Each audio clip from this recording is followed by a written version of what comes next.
Moses has reached his last day. His 120th year, Parshat Vayelech, he is about to die and live his last day on this earth.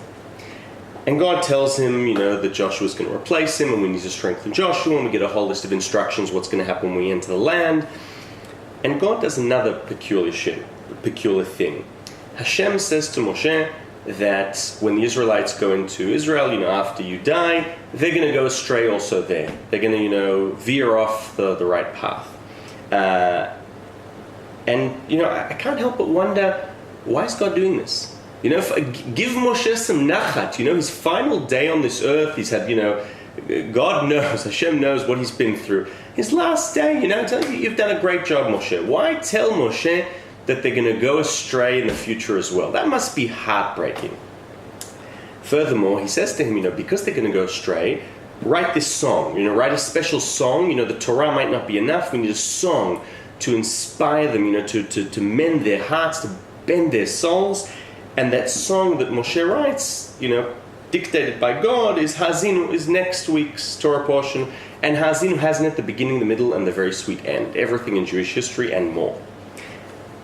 But I don't think that's what's going on here. I don't think Hashem is playing a cruel trick on Moshe. I don't think he's also trying to trouble him. Moshe is the greatest Jewish leader ever to have lived, simply because he is completely selfless, and we've spoken about that. However, one of Moshe's flaws, possibly a flaw, is that he's not really an innovator. He's not really a mechadesh. He's not someone who's going to come and do something on his own accord. He's the most selfless person possible, meaning nothing is coming from him, right? And I think God on his last day, Hashem on Moshe's last day, is trying to rattle him, sort of give him a rude awakening by telling him, your job's not done. It's not done. They're going to go astray. What are you going to do about it now? I want you to innovate. I want you to bring out Moshe on your last day. And oh boy, does Moshe do that. The Talmud teaches us that when King David writes Psalms, there are a few good people who help him write Psalms. Moshe is one of them. Moshe writes Psalms 90 to 100, Tzaddik to Kuf. And if you open up Psalms, you will notice that you know all of those Psalms. Do you know why?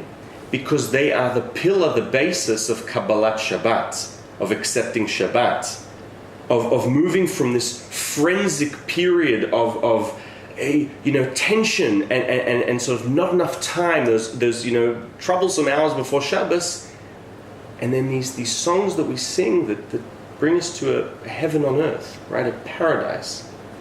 Moshe gave us Kabbalat Shabbat. Moshe, in his last hour, he dies on Erev Shabbat, just before Shabbos.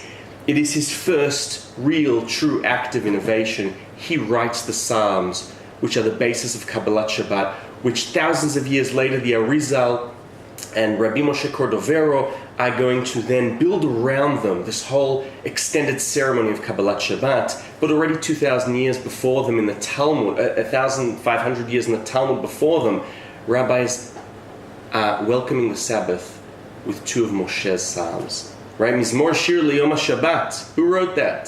Moshe Rabbeinu.